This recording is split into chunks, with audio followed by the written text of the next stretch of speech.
often we hear people speaking of racism and white supremacy. Whether it's real or imagined, I think that this idea gets in the way of a lot of people's achievement, particularly the African American in the United States. I almost never put the word racist or white supremacist on anything. And half the time you can just let it go. Let's talk about the situation I just experienced. I tried to let it go, but it got to a situation where you just couldn't let it go. So, long story short, I was here at the studio working with Sarah on a number of different business items that we have. And this has been a very busy week for us. We have a lot going on, a lot of people coming in town. And so we've been trying to make sure that we can show good hospitality. To that end, I was going to book another hotel. And so VIP host at the Venetian said, hey, we would love for you to come in. I'm going to set you up some accommodations. So we're going to check in on Thursday, today. We pull in to go to VIP. We pull up to the VIP or the valet line, and the valet has a sign that says valet closed. The gentleman, before I could say anything, says, oh, hey, are you checking in? We say, yes, we're checking in. He says, okay, no problem. He moves the valet closed sign and we pull in. This was a Latino gentleman with black hair, younger guy. And so we go ahead and pull in. Then eventually behind us pulls in an SUV. I think it was an Escalade, right? Yeah, white Cadillac Escalade. White Cadillac Escalade with a white family in it. But they didn't pull in until after we were getting out of the car. So we had been there for a small amount of time, but enough time ahead of them where there was no question on who was next. Absolutely. Right. So being that when we pulled into valet was not serving anyone because it had a valet closed sign. Once we pulled in, we're pretty much the next up to be served. Then a white Cadillac Escalade with a white family pulls in behind us. So we had already opened the doors, and as you know, the doors on this car open upward, so it's very noticeable that someone's getting out of the car. So we open the doors, we get out, and we're sitting in front of the car, or rather standing in front of the car waiting to be served. And Sarah's tall, I'm tall, the doors are open vertically. I would say it's very noticeable. Your boy is over here, got the jewels on, Yerby and the turquoise velvet. Don't act like you don't see me. So anyways, there's a white fellow, bald guy, works at valet, probably early 40s. Maybe. Looks dead at both of us. Walks straight past us. He had to go around us. Yes, he had to go around us. To bypass us. Right, so he went around our car that was next in the valet queue to the white family in the Escalade. And starts proceeding to, hey, what's your name? Okay, let me write your name down. Oh, here's your ticket. Let me take your keys. Hey, do you have any luggage? Giving them some 5-star service. Now, mind you, I don't know who these people were. I don't even think he knew who these people were because he had to ask their name to write it on the ticket. Now, I'm an invited VIP guest of the casino. So I am a VIP at this institution. Conversely, these are just a random white family who's coming to stay on a vacation. Anyways, I'm there, Sarah's there, and we turn and look like, wow, that's crazy. And Sarah's like, yeah, that ain't right. And I was like, you're right, that's not right. But me being the guy I am, I like to keep it plain. I don't want to waste my time on peons. So I said, you know what, Sarah? We just leave the car right here. We go check in anyways, and I'm taking the keys. So we walked straight off. I guess I walked straight off. I was gone. And Sarah eventually caught up. So we're speed walking into the resort. And when we come in, there's a big long line, but that's the general line for, the hotel patrons. And then there's a VIP line, which literally only had one person in it. So we get into the VIP line. That person finishes up fairly quickly, and then we come up to the window. We start handling our check-in process, and it turns out that my VIP host had booked me to check in Wednesday, a day earlier. I was actually at the Wynn a day earlier, as you know. So I say, hey, no, that's not correct. It should be this day. And so the gentleman has to pick up the phone to make a call to get the accommodations that I want. He could book a standard room straight away, but we want the playerism. You did. So he's getting on the phone with the VIP management to get my room set up. And then all of a sudden we see a white guy who's bald in his early 40s walk up and he says, hey, I think that's your car outside. I need to, write your valet ticket. Now, he beelined right for us. Yes. He was not scanning the room. He wasn't trying to figure out who in the world must have been the guy that left this car here. He came right for us. Which is to say that he clearly recognized us from when we were standing outside in front of our car. So there was no question on his mind as to whose car it was or anything like that, which lets us know that he looked at us, took into his mind my image and Sarah's image, and then decided to walk past us to serve the white family that was just beyond us. So when he walks over, me being who I am, in the back of my mind, I think this is probably an instance of racism. But as a successful, wealthy man of means and happiness, I got everything I want. Why would I get angry or slow down my life or even be bothered about this little instance of racism? In my own perspective, as I say to you guys, be who you really are. And if the gentleman is a racist, that's fine. Carry on, brethren. You are not affecting me by not valeting my car. But what I won't do is turn over a $170,000 asset to you when I feel like we don't have good relations. This is what I'm thinking. I haven't said anything yet. So then he says, hey, what's your name? I say, no, thank you. We're not valeting. I'll go move the car myself. He says, no, this is my job. I'm here to serve. What's your name? I say, no, it won't be your job because I'll move the car myself. We're not going to valet now. He says, okay, well, you got to move your car. I say, I'll move it when we finish checking in. And he says something else, but it doesn't matter because I'd already turned away from him because he was done. So then he leaves, and we're going through this check-in process. And then Sarah points out, and it's good to have a sharp woman around you. She says, oh, hey, there's a security. He's right there talking to the security. I said, okay, that's interesting. And I suppose Sarah, having a good sense of the kind of character I am, she says, you know what? Why don't you give me all your stuff and give me your backpack? I have a feeling this might get ugly, so I'm going to just take all this stuff from you, and I'm going to hold the camera for, if it get ugly. I said, oh, absolutely, because let my car get towed. There's going to be a tremendous problem, and I'm not going to say what I said right now on this live stream video, but let's just say I said, yeah, for sure, take this backpack. Mm-hmm. So I gave her all my stuff.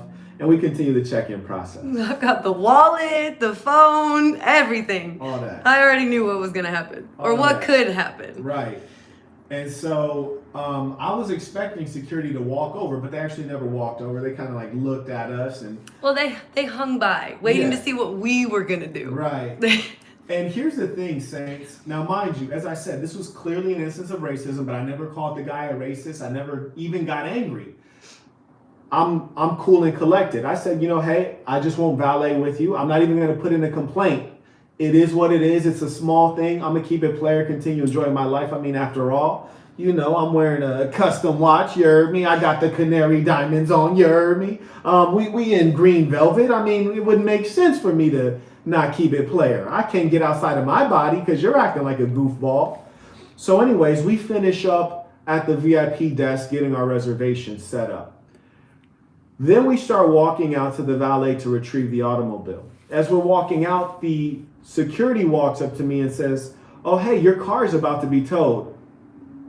As soon as he said that, I blacked out, started running outside. And as far as I'm concerned, I'm not even trying to stop the person that's towing my car. That's fine.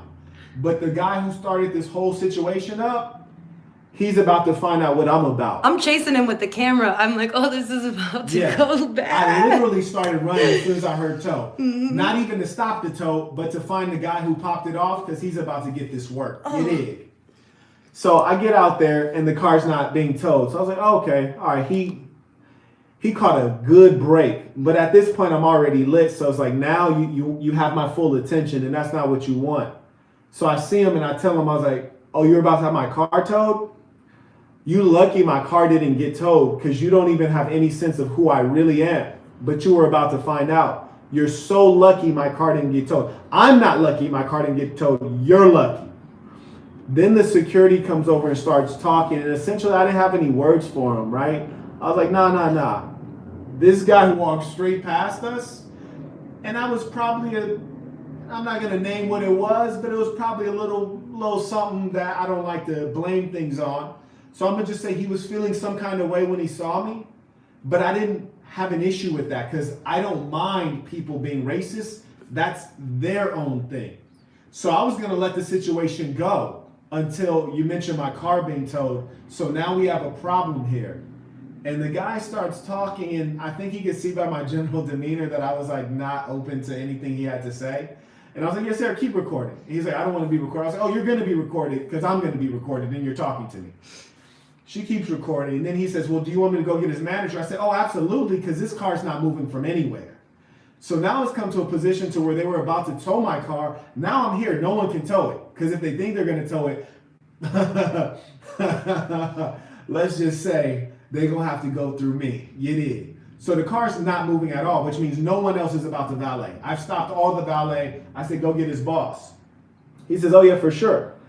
And so he goes to retrieve the boss. We're just sitting there leaning on the car. And then the Latino guy walks up and he says, hey, like these other cars are blocked in. Do you mind moving your car?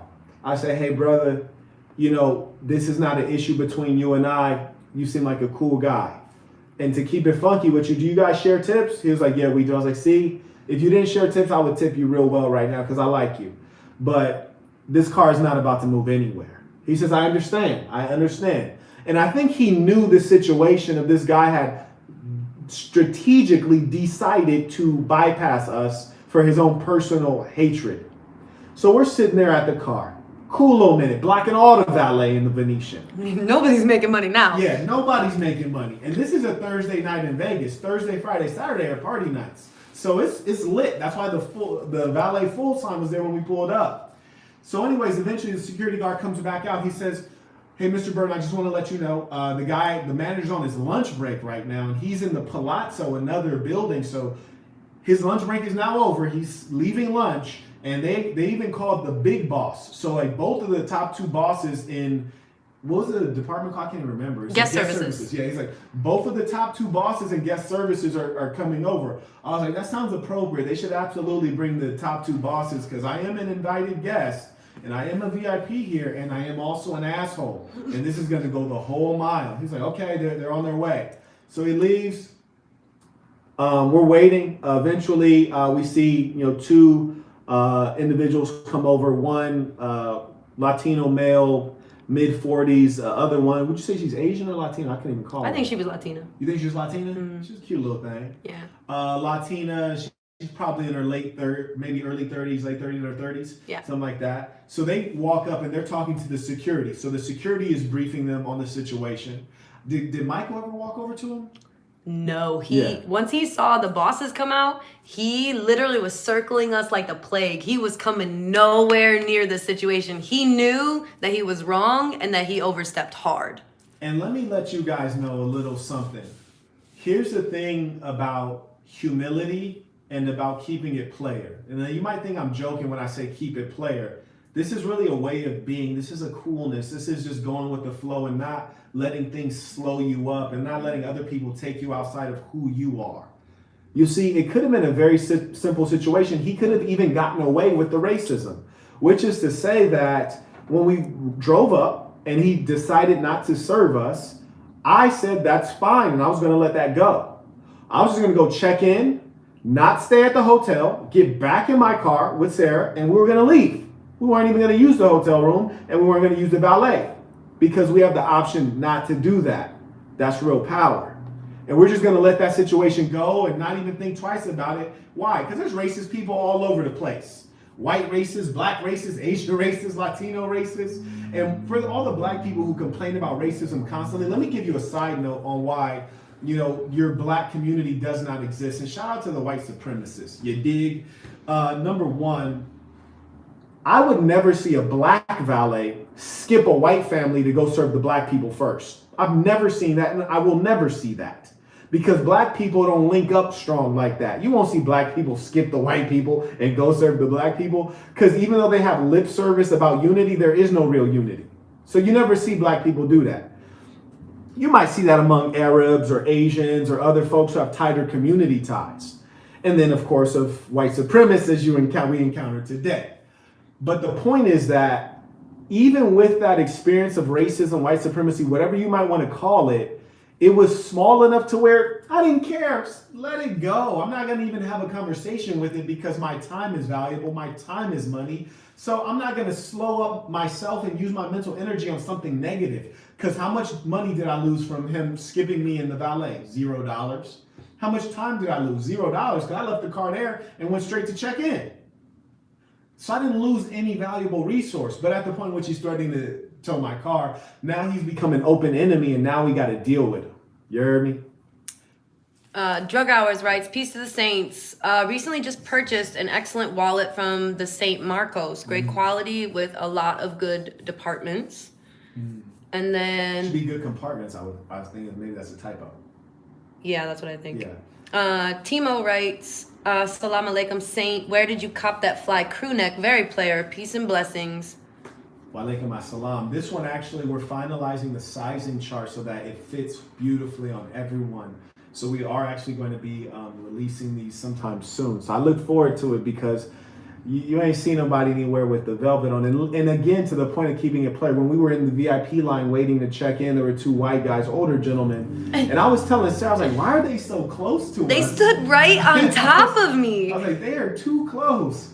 And I turned to look at him, but still in the spirit of lightness. And one of the guys like, "Whoa, that's a nice shirt. What is that, velvet?" And like rubs my shoulder. And at first I was like, "Come on, pimp, you ain't don't touch the pimp. Man, just look, but don't touch." That's how it is in the art museum. You dig? Don't touch the artwork. Mm-hmm. So, anyways, they're nice guys, and there's two white guys, and this is why I never go off of the rails like, "Oh, these white people are so racist, white supremacy." Because you got one white guy who won't valet your car. You got another white guy who's also in the VIP line, so he's no joke too. And he was like, "Oh man, that's pimp." Right. Yes. You got a white guy in the VIP line who wanted to touch the velvet, and then you got a white guy who's a security guard who was kind enough to go get the big bosses so that we can handle this issue. So it's just that you don't want to be a petty, emotional mind and think unclearly to where you're generalizing unintelligently. Same with women who get done dirty and say, men ain't nothing. Men are trash. Well, the men you've dated are trash. Or maybe the one man that abused you is trash, but you're generalizing in a foolish way due to your emotions. So I don't do that. Savvy Waves writes, my dad says the same thing. If it doesn't affect your money, it's not your problem. Right. It's not an issue. Mm-hmm. And so we're waiting there. We see the two Latino managers come up. And at this point, I'm actually sitting in my car because I'm charging my phone.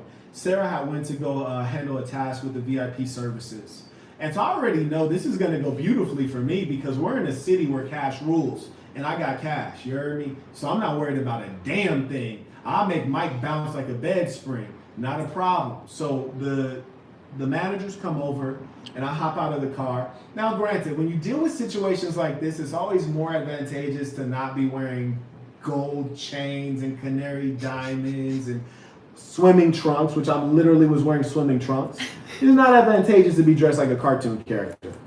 But all the same, I walk up on him. I shake his hand like a man. I let him know my full name, Marquettdavon Burton, which always lets people know you're a serious individual. And then he introduces himself and he says, my security told me that there was an issue with the valet and a potential tow and things like that. And I said, how are you? So I always like to check someone's temperature before I start dealing with them. Because if they're in a spirit of anger or there's walls up, you want to know what you're dealing with. Just like when you're dealing with a female. You want to know her background, her mood, her history, so that you know how to operate. So with him, I say, how are you? He says, I'm well, I'm good. I was like, okay, cool. Me too. So then I explained to him what transpired. And I think at the same time, you might have been talking to the female manager. Yeah, I had come up and she kind of sidelined with me, wanting to kind of kill two birds with one stone by seeing what was going on. Yes. Mm-hmm. So I recounted the situation to him, which was that we pulled into the valet and we were waiting in our car. No one approached. Then we opened the doors. We get out of the car. We're standing in front of the car on either side, very conspicuous. And somehow we never received service. In actual fact, Michael walked around us to serve the white family that was in the Escalade behind us. I can't think of any legitimate reason he would have done that. Even if you were going for the big tip, which is fair, I understand this is a tipping industry and I tip very well. So if you're trying to estimate tip, this car costs more than that car. But, you know, so it wouldn't have been that he's trying to make more money. So it would have to be some other discriminatory thing. Now, me, I'm not the brightest star in the sky, but I have multiple degrees from Advanced University, so I know how to use valet.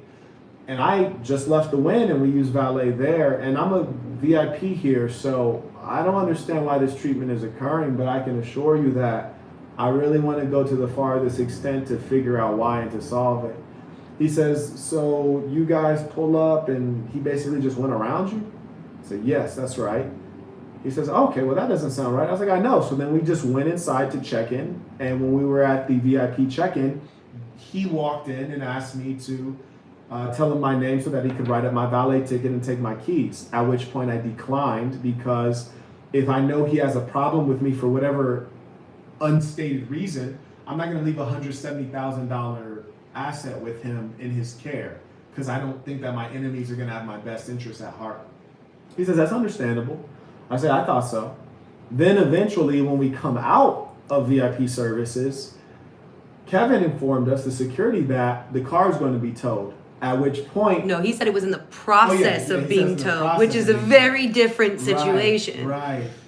That's a good point. And I started literally running at that point. Yeah. And I said that, you know, I was going to let everything go. To be honest with you, I wasn't going to complain because I don't have time or interest for all that. I was going to let it go. But at the point in which he's like trying to tow my car, like now we have a serious situation and we're enemies. So we got to go to the end.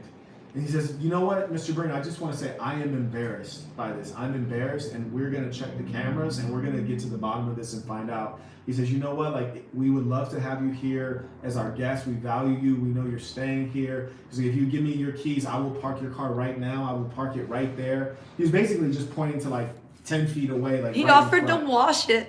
Yeah, he offered to wash the car. He was a very gracious gentleman. He said, you know, I will park your car. I will wash your car.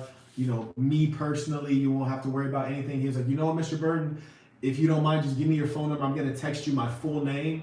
If you come back to valet, if you ever need anything, just reach out to me directly. Now, mind you, he doesn't park cars for a living. He's the boss of guest services, is saying he will come park my car. He says, you know, I'm embarrassed. We're going to get to the bottom of this and just reach out to me directly. I was like, okay, I appreciate that. He was like, you know, can I park your car? And I was like, no, we're actually going to leave because we don't need to stay here. And he was like, you know, we definitely don't want that. I totally understand. But if you come back, we'll have a spot waiting for you. Just let me know. So meanwhile, I have the female guest services. And I didn't even get to. So he doesn't even know this side of the conversation. Yeah. And she asked me what had happened. I relayed the same story. And she said, what I can't understand is how in the world you were threatened with a tow. She said, towing a vehicle is not even in the realm of possibility for any valet agent. She said the most that would happen is they put a little strip on your windshield that blocks your view so that you can't drive off without acknowledging them. But we don't understand how, if maybe he directly went to security to try to call for a tow or whatever happened, but how that's so out of his lane and nowhere near even... He thought he was in the fast lane. Right. He really supposed to be in the slow lane, but he's in the fast lane. He went so above and beyond anything that his job title even allows to threaten you that she was literally appalled. Like, her eyes are big, her big fake lashes are fluffed all the way out. You ain't gotta do her like that. She might see the video. You ain't gotta do it like that. But she was, like, eyes bugging out. She could not figure out how we were threatened with this tow. And she was very, very apologetic. That was the whole thing? Yeah. Okay. And another thing I want to let you guys know is with regards to this racism stuff, it exists, but here's the funny thing. I always tell you to get your money together. Because I can promise you there's a major difference between that experience that we just had when it's a black guy in a very expensive car and a black guy in a beat up car. That could have went very differently. Further, there's a major difference between a black guy who is a rando, a nobody, and a black guy who has VIP highest tier status at this institution, right? And then there's thirdly another difference between a black guy who has the resources to be calm and relaxed in the situation and do whatever he wants. And that's why Michael, the guy who created the problem, he actually does not realize how humble I was being to start with, which is when you didn't valet my car, I could have went to your boss straight away. I could have addressed you. I could have addressed your colleagues straight away. But I said, okay, you don't want to valet my car? You don't have to. That's humility. Then when I'm at VIP services and you walked over and asked the valet and I said, no, thank you. Well, you now know I'm a VIP because I'm in VIP services. So now you should really be smart and start backpedaling. But instead you thought you were going to get brolic. And I was still being humble, letting you go. But then when I come out and you're talking about towing my car, well, see, now I'm going to bring all of my resources to bear. VIP status, wealth, network. Because I need to call my VIP host and tell them like, oh, hey, this is the situation. Find out about this guy for me and take care of it. Which we absolutely could. But you forgot about that fourth one, which is open up a can of whoop ass. Yeah. That's a major capital, you dig? And sometimes you got to use it. And I can promise you, if I'd have went out there and gave them the boop, boop, boop, boop, boop, what they going to do to me? I got a clean criminal record. Man, I would have bailed out and spanked that case like a bad child. You did? And the Venetian would have fired you either way because they don't want to be on the news because they've towed a car from valet. That doesn't make logical sense to tow a car from valet. That's where cars are supposed to be. Further, it doesn't make sense that a very wealthy guy is in the valet kicking your ass. That's going to make news. You did? Yeah. So nobody wants that bad PR. Right? It's not gonna, like, no matter what you did with this, it's not going to work for you. Right. And he didn't realize that. And that's one thing I want to let you guys know about. This is aside from racism. This is just being a man. I tell you, number one, be yourself. He acting like he's a big fish when he's really a small fry. And I tried to let him breathe, but at some point it's like, well, if he dies, he dies. It got to that point. And I can promise you, things are not about to go well from him. His boss offered to wash my car and has my number on text and said, we're going to find out. I'm embarrassed. He didn't even pretend they weren't wrong. So he already has said, there was an error here. I'm going to find out. And we all know who we're going to find out about, Michael. So Michael screwed himself over. Moral of the story, Saints, is threefold. Number one, don't let petty racism get in your way. Only you can really stop you at the end of the day. Number two, don't get outside your body.